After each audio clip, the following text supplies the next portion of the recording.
남아프리카 공화국을 대표하는 현대 작가 데이먼 갤것은 1963년 프리토리아에서 태어났다.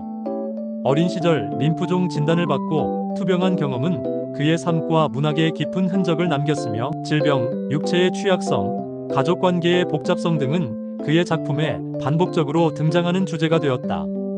케이프타운 대학교에서 연극을 공부한 그는 극작가이자 소설가로 활동하며 남아공의 복잡한 역사와 사회를 배경으로 인간 내면의 불안과 소외를 섬세하고 날카로운 문체로 그려왔다.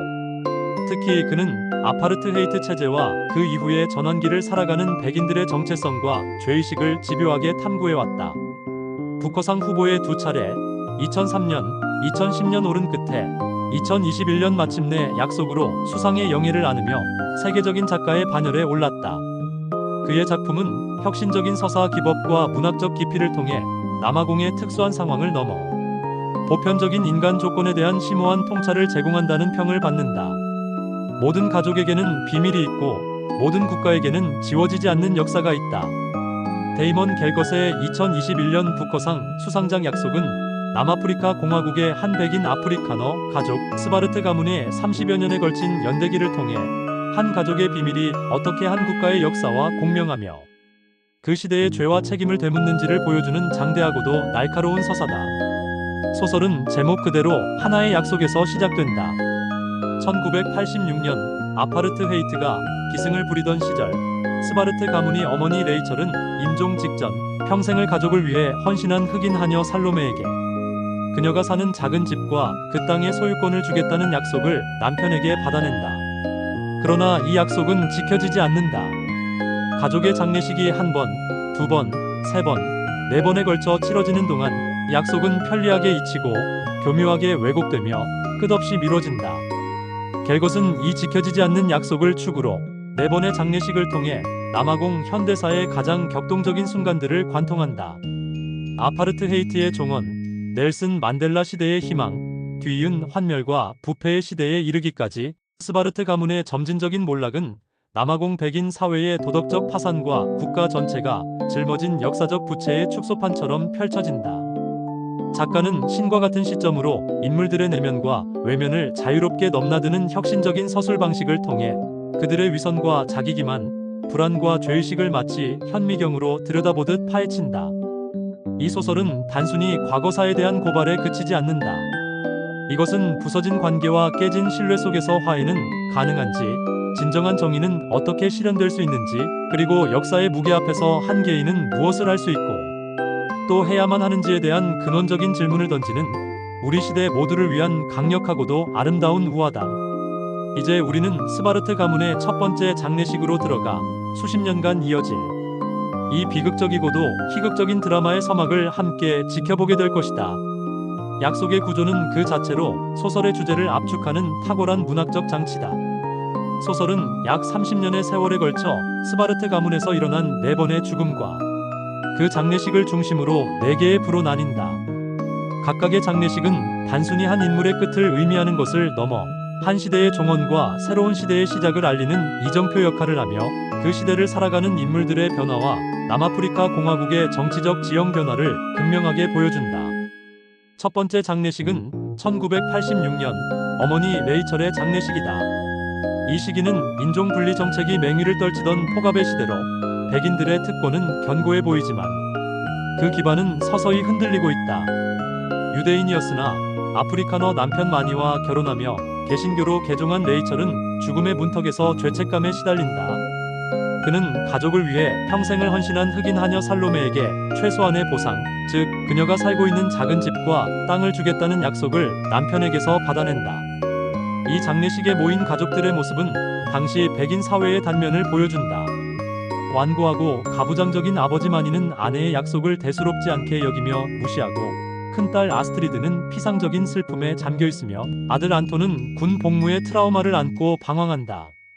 오직 막내딸 아모르만이 번개를 맞은 후유증 때문인지 세상과 약간의 거리를 둔 채 이 약속이 반드시 지켜져야 한다고 믿는다. 그러나 그의 목소리는 묵살되고 약속은 처음부터 지켜질 기미를 보이지 않는다. 두 번째 장례식은 9년이 흐른 1995년, 이번에는 아버지 마니의 장례식이 열린다.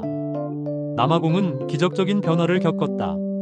아파르트헤이트는 폐지되었고 넬슨 만델라가 대통령이 되어 무지개 국가의 희망찬 미래를 이야기한다. 럭비 월드컵 우승으로 흑인과 백인이 하나 되는 감격적인 순간이 연출되지만 스바르트 가문의 약속은 여전히 제자리에 머물러 있다. 아모르는 아버지의 장례식에서 다시 한번 약속의 이행을 촉구하지만 이제 가족의 실권을 쥔 남매 안톤과 아스트리드는 지금은 때가 아니라는 변명과 법적인 절차를 핑계로 이를 또다시 미룬다.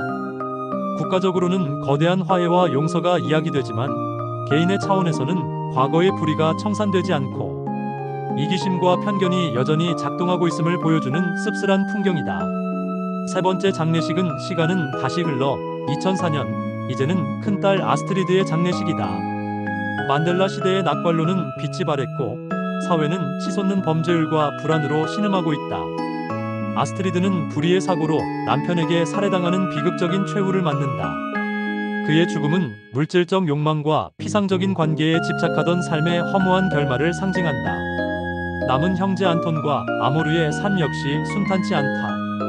안톤은 작가의 꿈을 접고 알코올에 의지하며 무기력한 중년을 보내고 있고 아모르는 가족과 연을 끊고 영국에서 간호사로 일하며 살아간다. 이제 약속은 너무나 오래전 일이 되어버렸고 그 누구도 먼저 입에 올리지 않는 불편한 유령이 되었다. 네 번째 장례식은 2018년 아들 안톤의 것이다. 제이콥 주마 대통령의 부패 스캔들로 나라는 혼란에 빠졌고 사회적 불만은 극에 달해 있다. 안톤은 오랜 절망과 죄책감 끝에 스스로 목숨을 끊는다. 이제 스바르트 가문의 백인 상속자는 아모르 혼자 남았다. 수십 년의 세월이 흘러 폐허처럼 변해버린 농장으로 돌아온 아모르는 마침내 자신의 손으로 이 지긋지긋한 약속에 마침표를 찍기로 결심한다. 이 네 번의 장례식은 한 가족의 연대기를 넘어 약속과 배신, 희망과 환멸이 교차했던 남아공 현대사의 굵직한 흐름을 압축적으로 보여주는 완벽한 서사적 장치로 기능하며 독자를 스바르트 가문의 운명 속으로 깊이 끌어들인다. 데이먼 갤것은 스바르트 가문의 네 인물, 즉 아버지와 세 자녀를 통해 아파르트헤이트 체제하에서 성장하고 그 이후의 시대를 살아가는 남아공 백인 사회의 다양한 군상과 내면 풍경을 예리하게 해부한다. 이들은 단순한 개인이 아니라 각기 다른 방식으로 시대의 변화에 대응하고 실패하는 백인들의 모습을 대변하는 상징적인 존재들이다. 마니, 즉 아버지는 스바르트 가문의 가부장으로 구시대 아프리카너의 완고함과 위선을 체화한 인물이다. 그는 뱀을 다루는 괴짜 목사 행세를 하며 신의 뜻을 운운하지만 정작 아내의 마지막 유언이자 도덕적 명령인 살로메와의 약속은 법적으로 효력이 없다는 이유로 간단히 무시해버린다.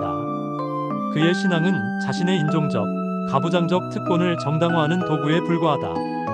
그는 흑인을 동등한 인간으로 대해야 한다는 생각 자체를 이해하지 못하며 그의 존재는 아파르트헤이트를 지탱했던 뿌리 깊은 인종주의와 도덕적 불감증의 표상이다. 그의 죽음은 곧 구시대의 종언을 의미하지만 그가 남긴 부정의의 유산은 자식들에게 고스란히 이어진다. 아스트리드, 즉 큰딸은 표면적인 가치와 물질적 성공에 집착하는 인물이다. 그는 항상 더 나은 삶을 갈망하며 결혼을 통해 사회적 신분 상승을 꾀하고 자신의 외모와 집을 가꾸는 데 몰두한다. 살로메에 대한 약속에 대해서도 그는 도덕적 책임감보다는 그것이 자신에게 미칠 재산상의 손해만을 계산한다. 그는 아파르트헤이트 이후에 새로운 남아공에 적응하는 듯 보이지만 그 적응은 피상적인 것에 그친다. 그의 삶은 역사적, 윤리적 문제에 대한 깊은 성찰 없이 오직 개인의 욕망만을 좇는 백인 중산층의 공허함과 이기심을 대변한다. 남편에게 살해당하는 그의 비극적인 최후는 이러한 공허한 삶의 필연적인 귀결처럼 보이기도 한다. 안톤, 즉 아들은 스바르트 가문에서 가장 복잡하고 비극적인 인물이다. 그는 한때 황금소년으로 불리며 기대를 한 몸에 받았지만 아파르트헤이트 체제 유지를 위해 징집되어 흑인 소년을 살해한 경험은 평생의 트라우마로 남아 그의 영혼을 갉아먹는다. 그는 자신이 속한 체제의 폭력성을 인지하고 있으며 그에 대한 죄책감을 느끼지만 그 죄책감을 책임있는 행동으로 전환시키지 못한다. 대신 그는 냉소와 알코올 뒤로 숨어 자신의 잠재력을 낭비하며 서서히 파괴되어 간다. 안톤은 과거의 죄로부터 벗어나지 못하고 미래로 나아가지도 못하는 길 잃은 백인 세대의 모습을 상징한다. 그는 약속을 지켜야 한다는 것을 알면서도 동생의 요구 앞에서 무기력하게 주저하며 결국 자기 파괴적인 선택으로 생을 마감한다. 아모르, 즉 막내딸은 이 절망적인 가족의 유일한 양심이다. 어릴 적 번개에 맞은 경험은 그에게 신체적 상처뿐 아니라 세상과 사람들을 한 걸음 떨어져서 관조하는 독특한 시각을 부여했다. 그는 말이 없고 감정을 잘 드러내지 않지만 어머니의 약속을 유일하게 기억하고 그 이행을 끈질기게 요구하는 인물이다. 그는 가족의 재산이나 세속적인 성공에 관심이 없으며 오직 도덕적 올바름을 추구한다. 가족으로부터 이상하다고 취급받고 소외되지만 그는 묵묵히 자신의 신념을 지킨다. 아모르는 과거의 죄를 인정하고 책임을 지려는 비록 소수일지라도 새로운 남아공이 나아가야 할 방향을 제시하는 희망의 상징이다. 수십 년이 흘러 마침내 혼자 남게 되었을 때 그가 보여주는 행동은 이 소설이 던지는 마지막 질문과 맞닿아 있다. 이 모든 인물들의 운명은 결국 하나의 약속, 그리고 그 약속의 대상인 살로메의 존재 앞에서 심판받게 된다. 소설 약속의 모든 서사는 제목 그대로 하나의 약속을 중심으로 회전하며 이 약속은 작품의 핵심적인 상징이자 주제의식을 함축하는 장치다. 어머니 레이첼이 죽기 직전 남편 마니에게 받아낸 살로메에게 집과 땅을 주라는 유언은 표면적으로는 한 가족 내의 사적인 약속처럼 보이지만 그 이면에는 남아프리카 공화국의 가장 고통스러운 역사적 과제인 토지 문제와 과거사 청산의 문제가 깊숙이 자리 잡고 있다. 약속의 대상인 살로메는 스바르트 가문에서 평생을 일해온 흑인 하녀다. 그가 요구한 것은 거창한 부나 특권이 아니라 자신이 평생을 살아온 작은 오두막과 그 땅에 대한 소유권, 즉 최소한의 인간적인 존엄성과 안정이다. 그러나 스바르트 가문은 이 소박한 약속조차 지키지 않는다. 아버지 마니는 법적 근거가 없다며 약속을 무효화하고 자식들은 상속 절차가 복잡하다, 세금을 내야 한다, 지금은 적절한 때가 아니다 등 온갖 구차한 변명을 늘어놓으며 책임을 회피한다. 이들의 모습은 아파르트헤이트 종식 이후 진실과 화해 위원회를 통해 과거사 청산을 시도했지만 실질적인 토지 개혁과 경제적 불평등 해소라는 약속을 제대로 이행하지 못한 남아공 백인 사회와 정부의 모습을 그대로 투영하는 알레고리다. 약속은 했지만 그 약속을 지키기 위해 자신들의 기득권을 조금이라도 내려놓고 싶어하지 않는 위선적인 태도를 적나라하게 보여주는 것이다. 이 서사의 중심에 있으면서도 가장 역설적인 인물은 바로 살로메 자신이다. 그는 소설 내내 스바르트 가문의 모든 장례식과 일상에 존재하지만 거의 말을 하지 않는다. 작가는 의도적으로 살로메에게 목소리를 부여하지 않고 그의 생각이나 감정을 직접적으로 서술하지 않는다. 살로메의 이 강력한 침묵은 여러 겹의 의미를 갖는다. 첫째, 그것은 수세기 동안 억압받고 착취당하면서도 자신의 목소리를 낼 수 없었던 남아공 흑인들의 역사적 현실을 상징한다. 그들은 존재하지만 그들의 이야기는 백인들의 역사 속에서 들리지 않는 배경소음처럼 취급되어 왔다. 둘째, 살로메의 침묵은 스바르트 가문의 위선과 도덕적 파산을 가장 효과적으로 고발하는 장치가 된다. 그는 아무 말도 하지 않지만 그의 존재 자체만으로도 스바르트 가문 사람들은 자신들이 지키지 않은 약속을 떠올리며 불편함과 죄책감을 느낀다. 그는 움직이지 않는 거울처럼 그들의 추한 내면을 비출 뿐이다. 살로메가 침묵하는 대신 그의 아들 루카스가 분노의 목소리를 낸다. 그는 스바르트 가문의 위선에 냉소적인 반응을 보이며 수십 년이 지난 뒤에야 마침내 약속이 이행되었을 때조차 너무 늦었다며 그 진정성을 의심한다. 이는 과거의 상처와 불의가 단지 법적, 물질적 보상만으로 쉽게 치유될 수 없음을 시사한다. 오랜 시간 동안 쌓인 불신과 모멸감은 단순한 약속, 이행을 넘어선 진정한 사과와 관계의 회복을 요구하기 때문이다. 결국 이 약속과 살로메의 침묵은 소설을 단순한 가족 드라마를 넘어 정의란 무엇이며 역사적 과오를 바로잡는다는 것은 얼마나 어렵고 복잡한 과정인가에 대한 깊은 철학적 성찰로 이끈다. 그리고 이러한 묵직한 주제를 전달하는 데 있어 데이먼 갤것의 독창적인 서사 스타일은 결정적인 역할을 한다. 데이먼 갤것의 약속이 2021년 부커상 심사위원들로부터 문학적 기교의 위협이라는 찬사를 받은 가장 큰 이유는 바로 그의 대담하고 혁신적인 서사 스타일에 있다. 갤것은 전통적인 3인칭 전지적 시점을 사용하면서도 그것을 이전에는 볼 수 없었던 방식으로 자유롭게 변주하며 독자에게 완전히 새로운 독서 경험을 선사한다. 그의 서술자는 마치 신의 눈을 가진 유령 같은 존재, 혹은 경계를 자유롭게 넘나드는 영화 카메라처럼 기능한다. 이 소설의 서술자는 특정 인물의 시점에 고정되어 있지 않다. 한 문단, 심지어 한 문장 안에서도 서술자의 카메라는 한 인물의 머릿속으로 쑥 들어갔다가 곧바로 다른 인물의 어깨 위로 옮겨가고, 때로는 방구석의 검이나 마당의 뱀, 혹은 무덤가의 자칼의 시점으로까지 미끄러져 들어간다. 예를 들어 안톤이 느끼는 죄책감을 서술하다가 다음 순간에는 그를 바라보는 아모르의 냉담한 시선으로 옮겨가고, 곧이어 그들 사이의 대화를 엿듣는 살로메의 존재를 비춘다. 이러한 기법은 인물들 사이의 심리적 거리와 관계의 역학을 매우 효과적으로 보여준다.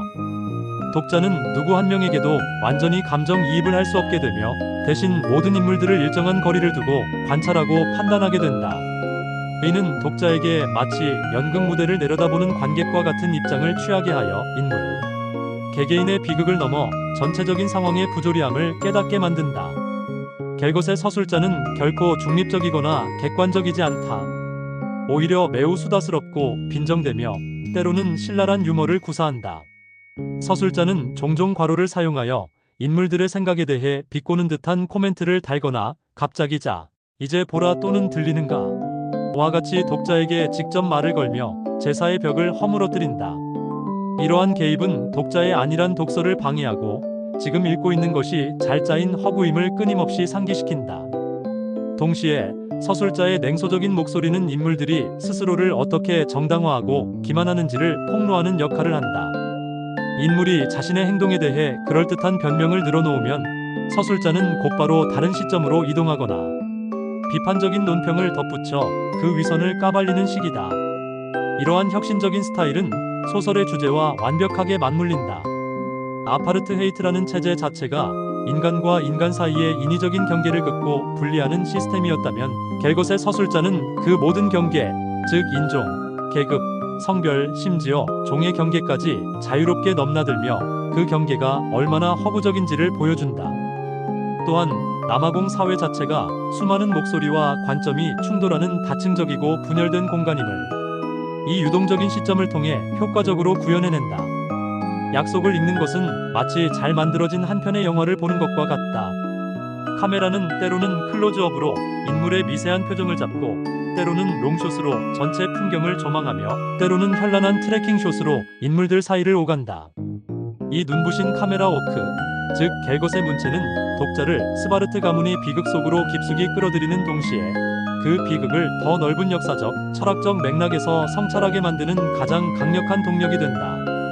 수십 년에 걸친 4번의 장례식이 끝나고 마침내 스바르트 가문의 마지막 생존자인 아모르는 폐허가 된 농장에 홀로 선다. 그리고 그는 30년 넘게 미뤄져 온 그 지긋지긋한 약속을 자신의 손으로 이행한다. 살로메에게 집과 땅의 소유권을 넘겨주는 서류 절차를 마무리 짓는 것이다. 언뜻 보면 이는 정의가 실현되고 과거의 잘못이 바로잡히는 희망적인 결말처럼 보일 수 있다. 그러나 데이먼 갤것은 독자에게 그처럼 안일한 위안을 건네지 않는다. 약속의 결말은 희망보다는 씁쓸함과 복잡한 질문들을 더 많이 남긴다. 아모르의 행동은 분명 도덕적으로 올바른 것이다. 그는 가족의 죄를 자신에 대해서 끊어내고 개인으로서 할 수 있는 최선의 책임을 다한다. 하지만 그의 행위는 너무나 뒤늦은 것이다. 약속의 원래 대상이었던 살로메는 이제 늙고 병들었으며, 그의 아들 루카스는 이 뒤늦은 선의를 순순히 받아들이지 않는다. 그는 이게 다 무슨 소용이냐며 냉소하고 이제 와서 우리에게 무엇을 원하느냐고 되묻는다. 이는 한 번 깨진 신뢰와 수십 년간 쌓인 모멸감이 단 한 번의 정의로운 행위로 쉽게 회복될 수 없음을 보여준다. 상처는 이미 너무 깊고 시간은 너무 많이 흘러버렸다. 이 결말은 진정한 화해와 용서가 얼마나 어렵고 지난한 과정인지를 암시한다. 소설의 마지막 장면은 매우 상징적이다. 아모르는 텅 빈 집에서 죽은 가족들의 유령과 대화하며 그들을 떠나보낸다. 그리고 이제 거의 끝났다고 되뇌인다. 이 거의라는 단어에 소설의 모든 복잡성이 담겨있다.